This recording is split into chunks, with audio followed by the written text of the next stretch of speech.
Dogs with doctorate degrees, a celebrity pig, and a villainous secret? If you thought you knew all the mysteries prowling around Disney's Animal Kingdom, then these hidden gems are going to drive you wild.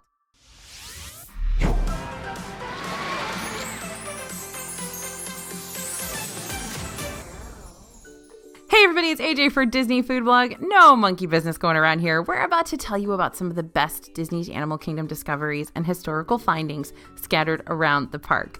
We've got a whole series of Disney World park secrets going on right now, so make sure to check out our entire playlist on our YouTube channel. And if you want a complete PDF of all the Animal Kingdom secrets featured today, drop us your email at disneyfoodblog.com/DAKsecrets and we'll send the full list straight to your inbox. All right, let's swing on into this jungle of secrets. Bonus points for you if you do the George of the Jungle shriek right now. I'm not going to do it. Maybe Bria will. Okay, step aside Disney's Hollywood Studios because the real celebs are in Disney's Animal Kingdom.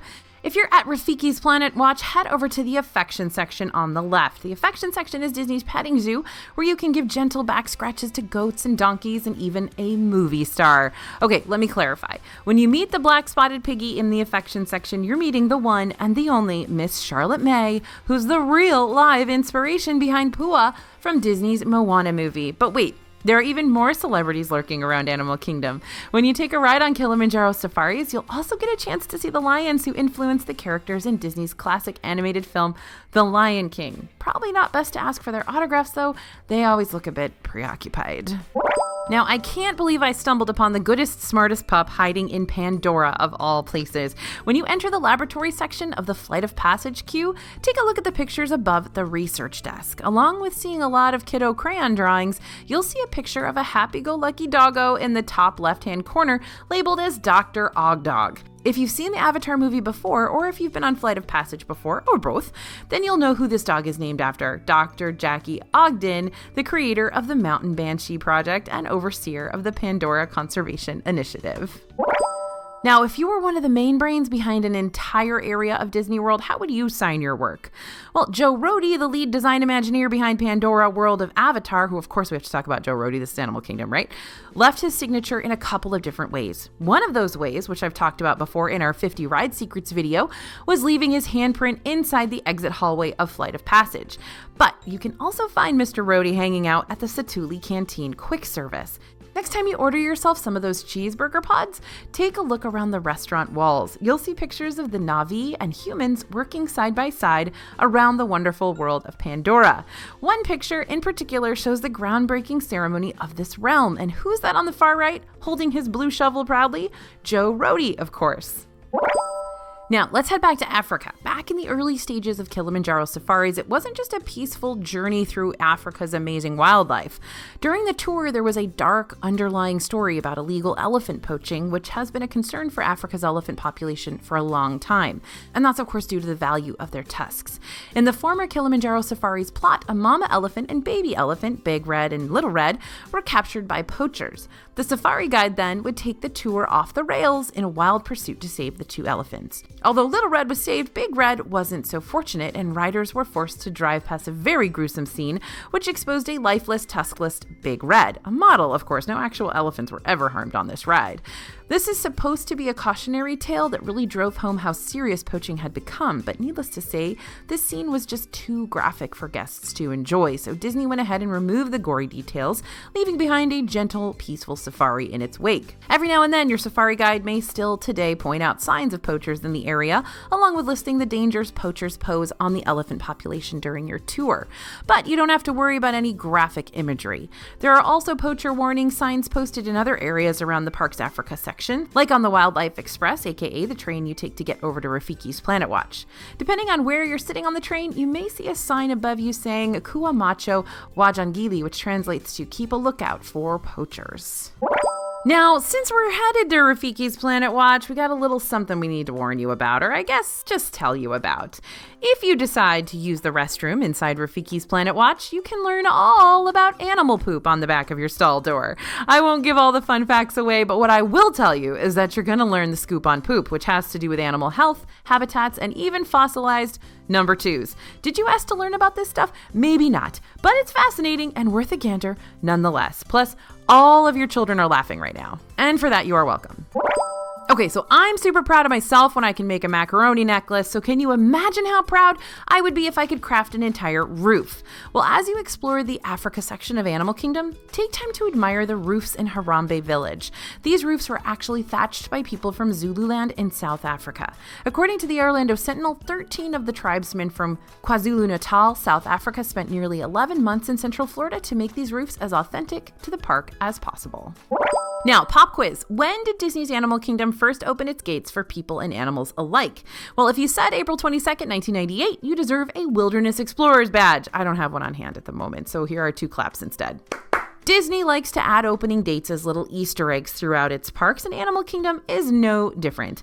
Head into Dinoland USA and check out the Diggs County City signs. They advertise the highway that the Dinoland USA roadside attractions are on, and that highway is Route 498. That number sounds vaguely familiar, don't you think? Now, as you're entering Dinoland USA and you turn to your right, you'll find a different type of dinosaur you might have overlooked several times before. This dino statue is created out of found objects like pebbles, glass bottle bits, and maybe even a hidden Mickey if you gaze deep into its ever-staring eyes. But one of the coolest parts about this statue is that it was created by a folk artist who went by the name of Mr. Imagination. And no, that's not Imagineering storytelling, that's a real artist, and that was his real name. You can find the name of the artist on the base of the Dino-rific statue. Always good to give credit where credit is due in Disney World.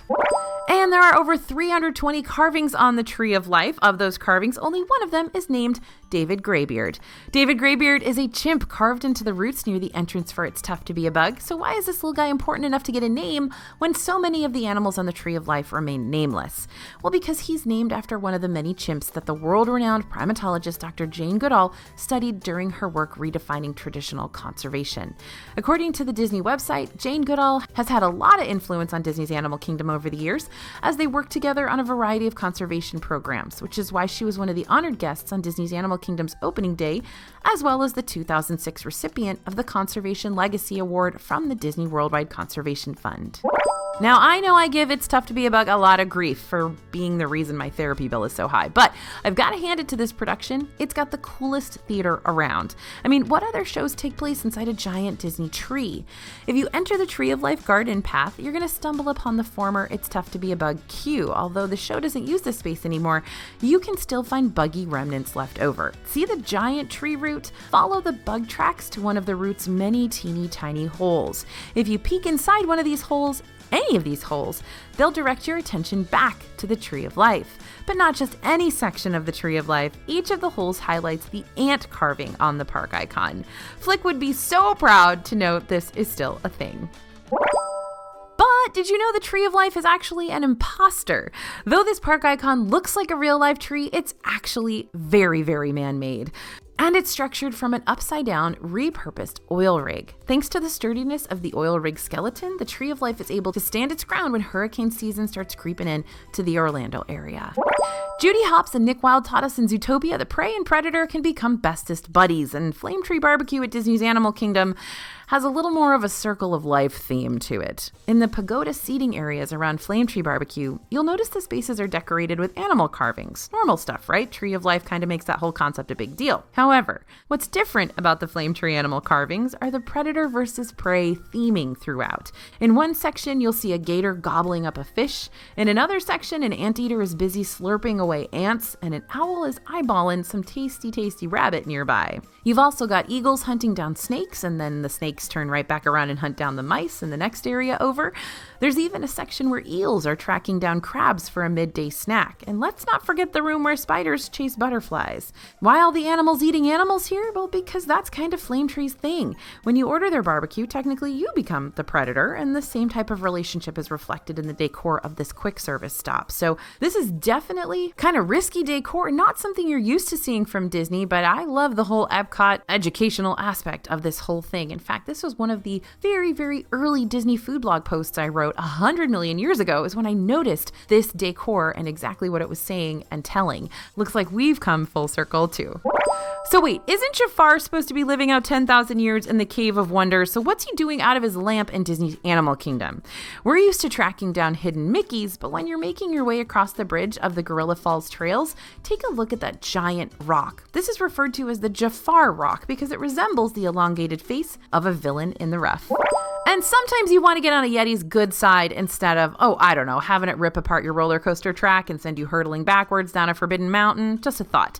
Now, when you're standing across the Discovery River and looking out toward Expedition Everest, Legend of the Forbidden Mountain, you'll find a shrine that many times will also have a PhotoPass photographer nearby, because that shot is gorgeous, let me tell you. But the shrine is dedicated to that rapscallion Yeti. As the story goes, the Anandapur locals use it to give offerings and gifts that will hopefully get them on the Yeti's good side. But what's really neat about this shrine is its intricate shape. Stand in front of it and you'll see how it's an exact outline of the Forbidden Mountain itself. Now, you remember that quote from that movie, "Everything the light touches is our kingdom"?